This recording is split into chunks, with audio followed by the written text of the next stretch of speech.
오늘 본문에는 두 마리 동물이 등장합니다. 하나는 여우고 다른 하나는 암탉입니다.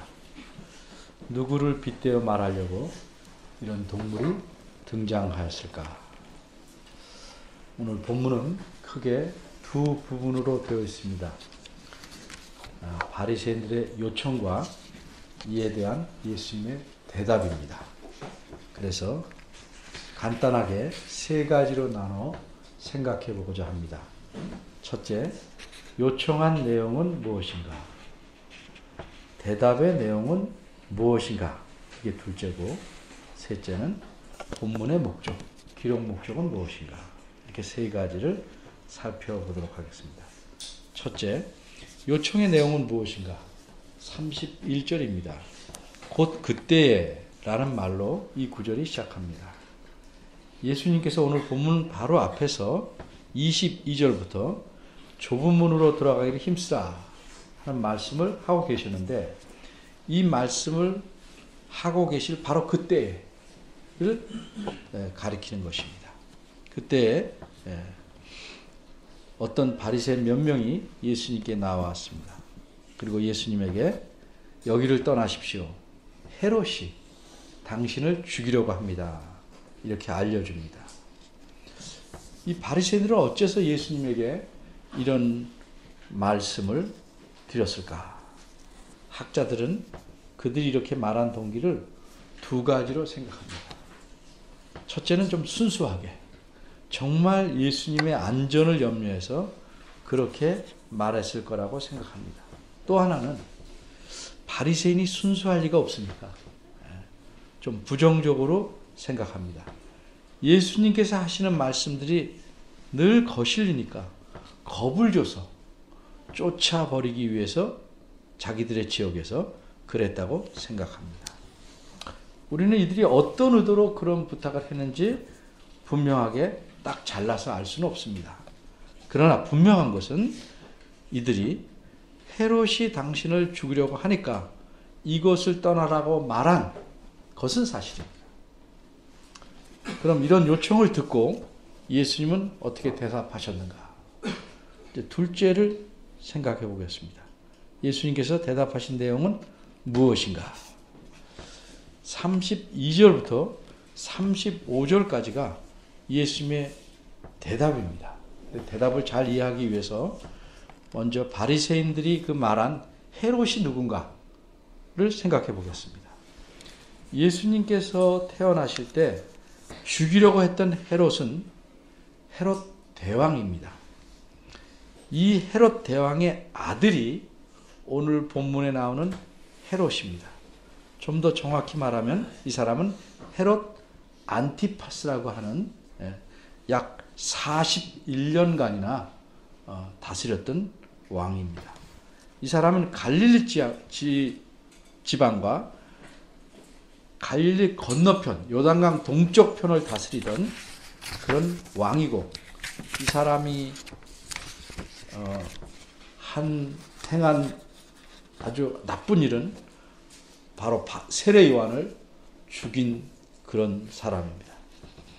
이런 헤롯 왕이 예수님을 죽이려고 한다는 말씀을 듣고 예수님이 이렇게 대답하십니다.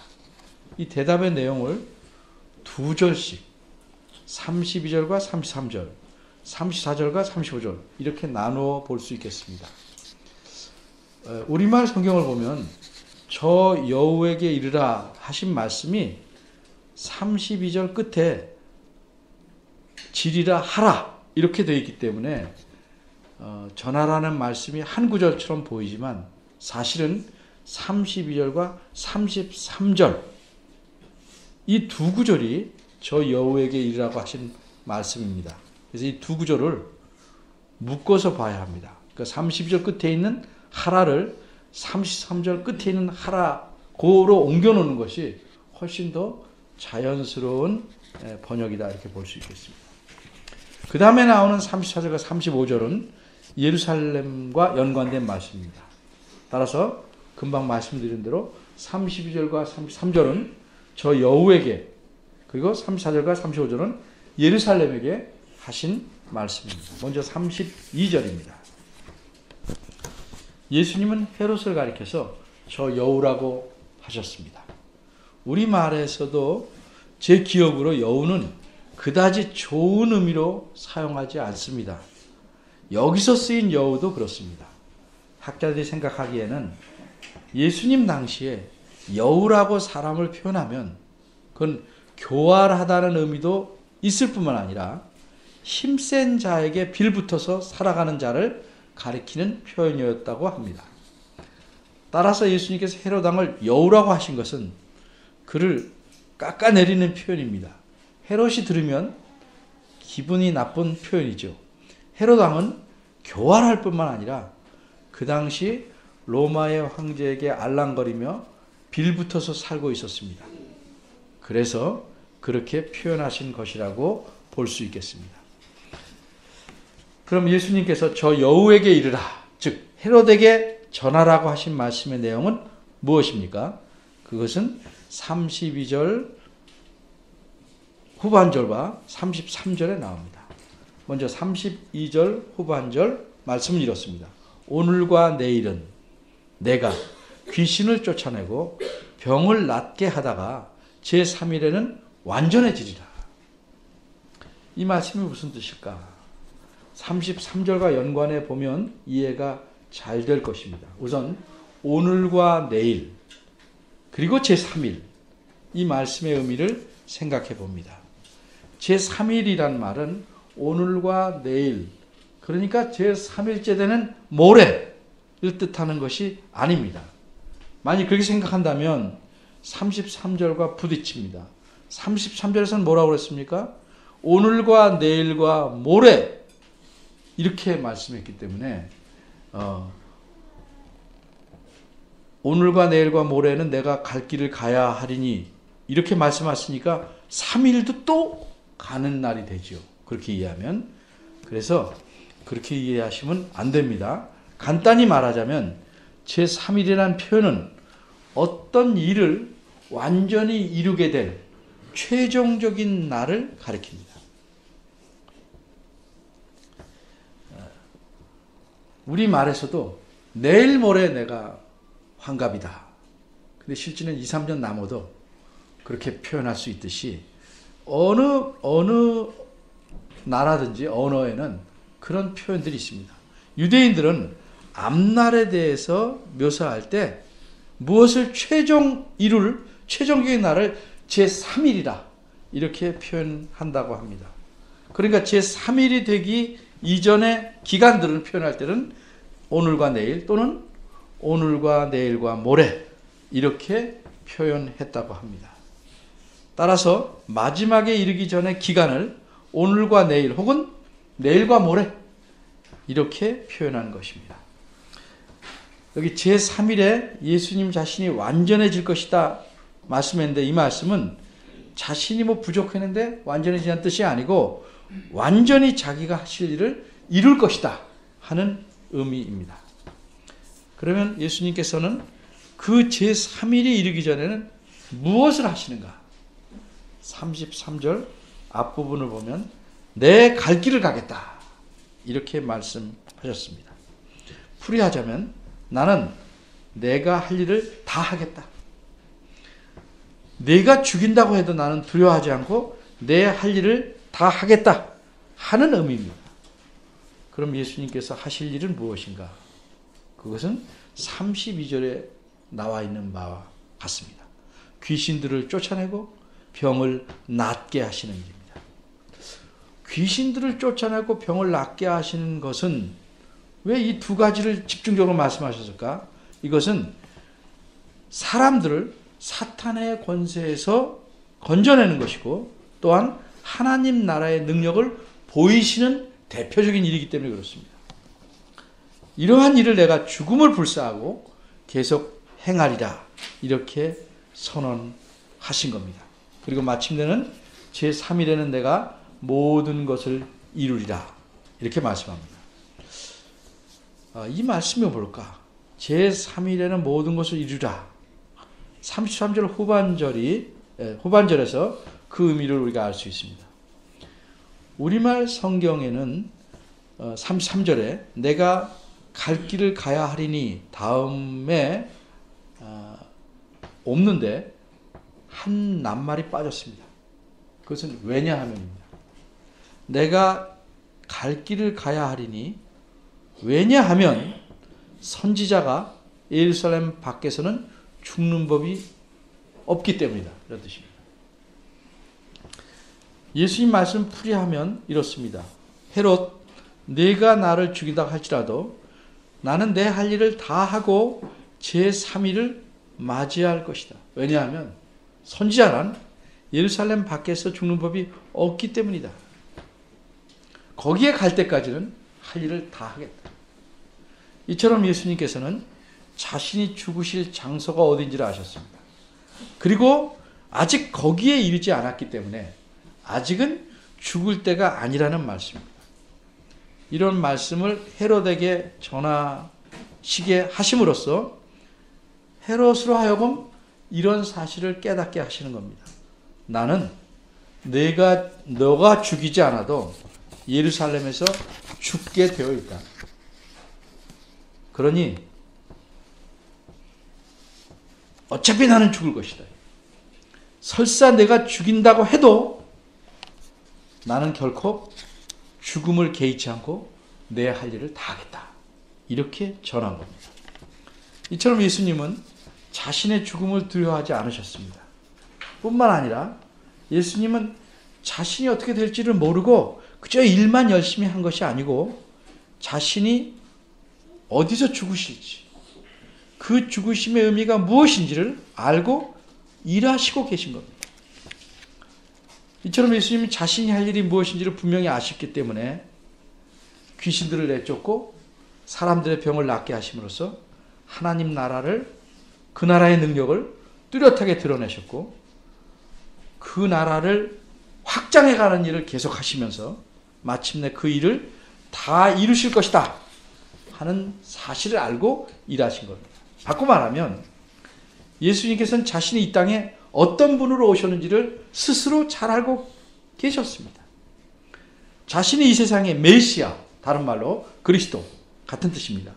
메시아로서 오셨음을 잘 알고 계셨습니다. 그리고 메시아가 무슨 일을 하는지 잘 알고 계셨습니다. 이처럼 예수님은 자기에 대한 인식이 분명했습니다. 이런 말을 헤롯에게 전하라고 하심으로써 예수님은 자신이 할 일과 자신이 어떻게 되실지를 헤롯뿐만 아니라 거기서 듣고 있는 사람들에게까지 분명하게 알려주신 겁니다. 그리고 자신이 완전해지리라 하는 말씀, 그거는 헤롯은 물론이고 그곳에 있는 청중들도 몰랐겠지만 적어도 이 누가복음을 읽는 독자들은 분명히 알 수 있었죠. 왜냐하면 이미 예수님께서 십자가에 죽으신 뒤에 이 글이 기록되고 그 사건과 연관해서 이 기록을 읽기 때문에 예수님께서 말씀하신 완전해진다 하는 말의 의미가 무엇인지를 잘 알 수 있습니다. 이것은 곧 예수님께서 이 땅의 구세주로서 그리스도로서 오신 목적을 다 이루신다는 의미로 이해한 것입니다. 34절로 갑니다.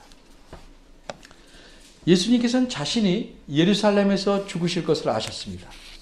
그런데 34절에서 말하는 예루살렘은 33절에서 말하는 예루살렘보다 좀 뜻이 넓습니다. 장소만을 뜻하는 것이 아니고 그곳에 사는 유다 백성 전체를 포함한 의미입니다. 34절은 장소만 말하지만 34절은 모은다 그러니까 장소를 모으는 건 아니죠. 그 안에 있는 사람들까지 포함하는 거죠.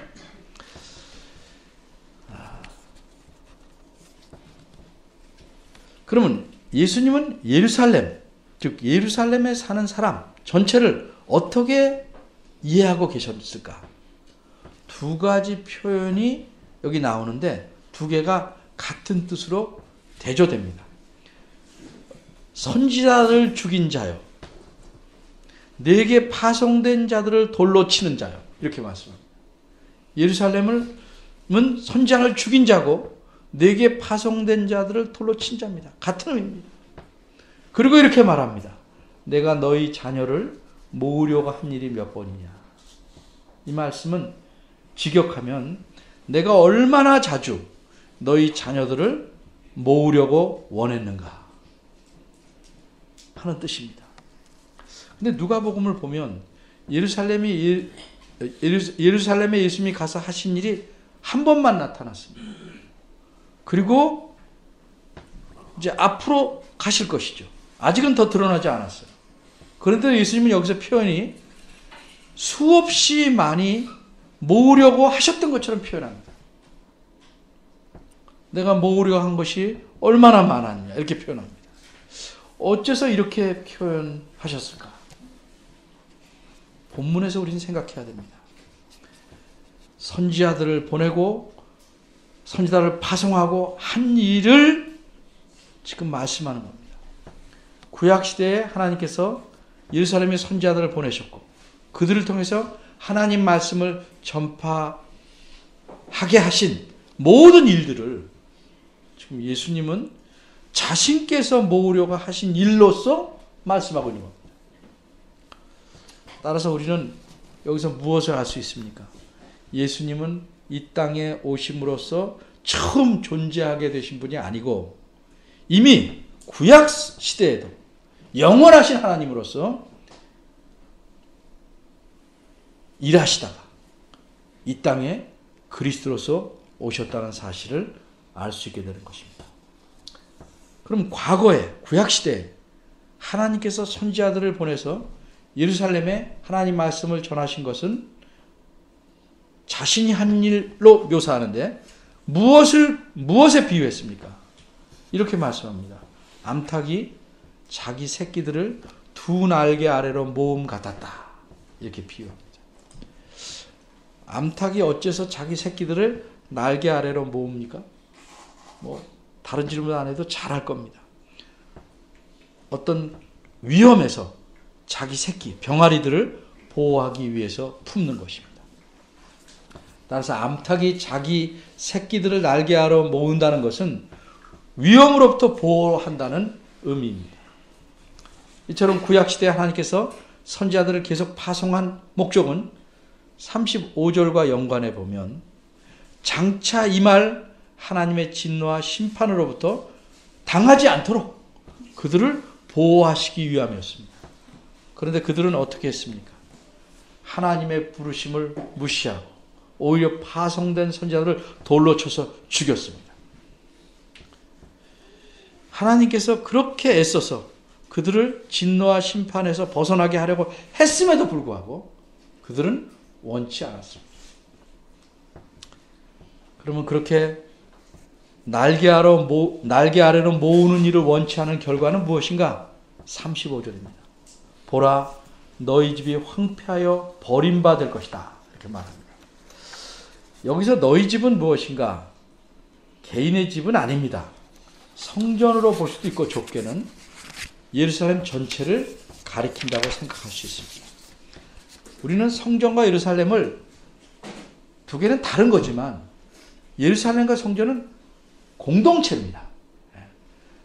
예루살렘, 성전이 없는 예루살렘은 의미가 없어요. 그러니까 예루살렘 그러면 항상 성전을 떠올리는 것이고 둘을 하나로 묶어서 생각해야 됩니다. 그러게 너희 집이 황폐해진다는 것은 예루살렘이 황폐해지는 겁니다. 물론 성전을 포함해서 이건 그들이 멸망할 것이라는 의미입니다. 하나님께서 그들을 심판에서 벗어나게 하려고 애를 썼음에도 불구하고 그들이 원치 않아서 당하게 되는 결과는 멸망입니다. 신약시대도 마찬가지입니다. 하나님께서 그들을 그리스도를 통해서 모으려고 하셨습니다. 그리고 이 그리스도가 너희의 구세주다. 계속 드러내셨습니다. 어떻게 드러내셨습니까? 귀신들을 내쫓고 온갖 병자들을 고치시고 해서 하나님 나라가 왔다. 이분이 너희의 구세주다. 이렇게 드러내셨는데도 그럼에도 불구하고 받아들이지 않았습니다. 그 결과는 뭡니까? 역시 멸망입니다. 불행하게 이렇게 멸망받을 사람들에게는 다시 기회가 없습니다.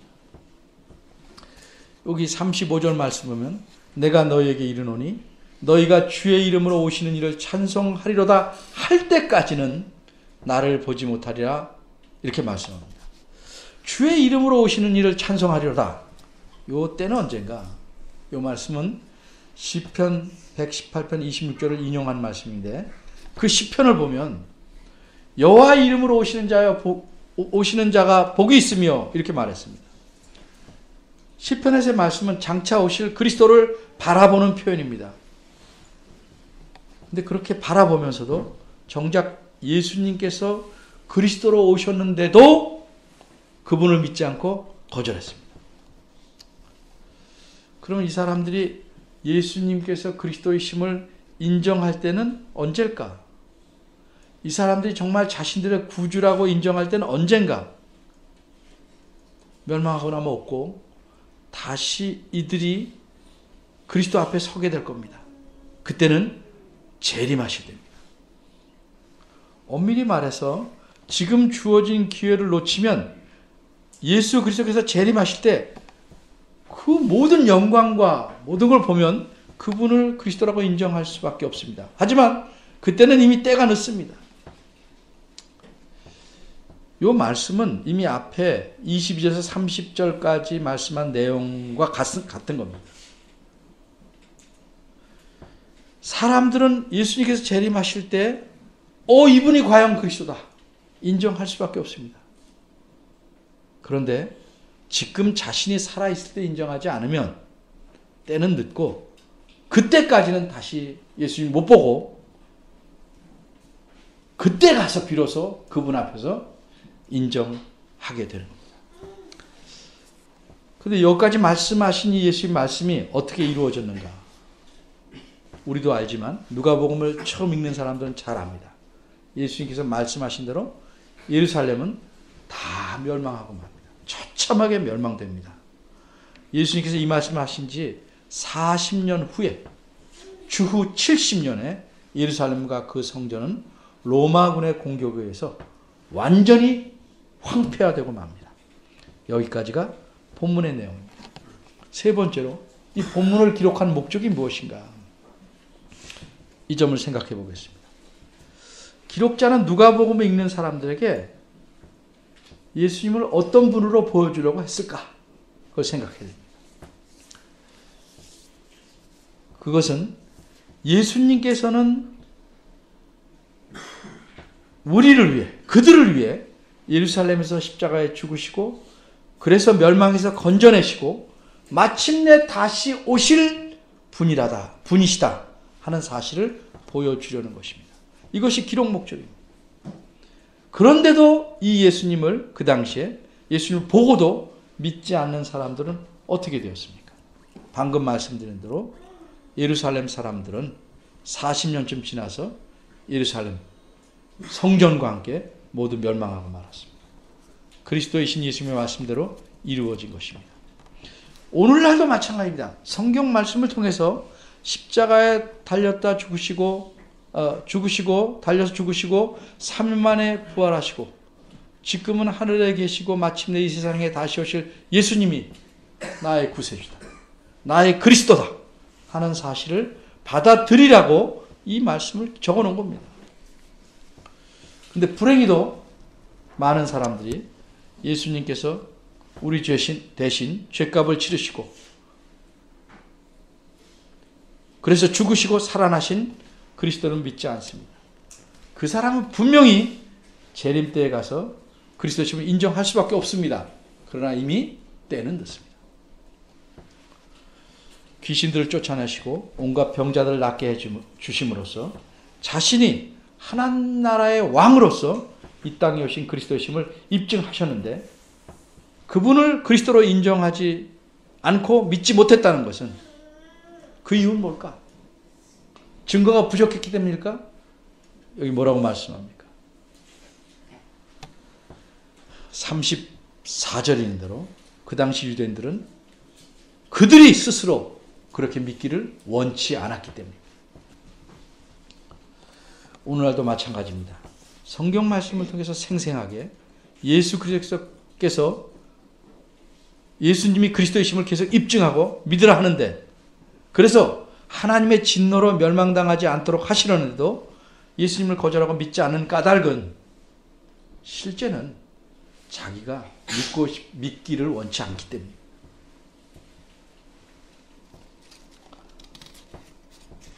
한편 예수님을 믿게 된 우리는 성경 말씀을 통해서 예수 그리스도 품에서 살아야 합니다. 그래야 이 험한 세상에서 안전하게 살아갈 수 있습니다. 그런데도 그러질 않고 제 멋대로 살려는 것은 우리 자신이 그렇게 원하는 겁니다. 가급적 예수님과 멀리 떨어져 살기를 원하기 때문입니다. 그래서 주일에 한번 예배하고 그리고 인사하고 가서는 가급적 최다로 멀리 떨어져 살기를 원하는 마음이 있으면 그리스도와 함께 살기를 살려고 하지 않습니다. 그러니까 결국은 철이 없어서 겁을 모르는 햇병아리처럼 이리저리 정신 팔려서 돌아다니다가 위험을 당하게 되는 것입니다. 우리 모두에게는 예수님을 믿기 때문에 어쩔 수 없이 당하게 되는 핍박과 박해가 있습니다. 그건 예수님을 믿기 때문에 어쩔 수 없습니다. 그런데 예수님과 가까이 그의 품속에서 살기를 원치 않는 사람들에게는 당하지 않아도 될 위험, 피해갈 수 있는 어려움과 고통도 당하면서 살 수밖에 없는 겁니다. 바라기는 여러분 모두가 참으로 그리스도와 함께 살기를 원하고 그의 품속에 거하기를 원하고 그래서 주님의 날개 아래에서 안전하게 거할 줄 아는 그런 지혜로운 그리스도인이 되기를 바랍니다. 기도하겠습니다. 자비로우신 하나님, 저희들이 성경을 통해서 예수님께서 우리의 주님이신 줄 배우고 믿고 있지만 우리 삶에서는 우리가 주인 행세를 하고 살아갑니다. 그래서 주님의 말씀을 무시하고 삽니다. 그 결과 수많은 겪지 않아도 될 많은 위험과 불안과 걱정과 어려움 속에서 살아가게 됩니다. 그런데도 깨닫지 못하고 이런 삶을 멈추지 않고 계속 살아가려고 합니다. 이것은 저희가 연약하기 때문이 아니라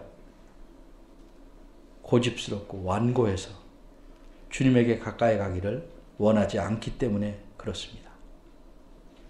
이런 못된 마음을 제하여 주시고 용서하여 주시길 바랍니다. 저희 마음속에 주님의 뜻대로 살려는 간절한 마음이 날마다 새롭게 솟구치기를 바라오니 주님께서 도와주시고 긍휼히 여겨 주시옵소서. 예수님의 이름으로 기도합니다.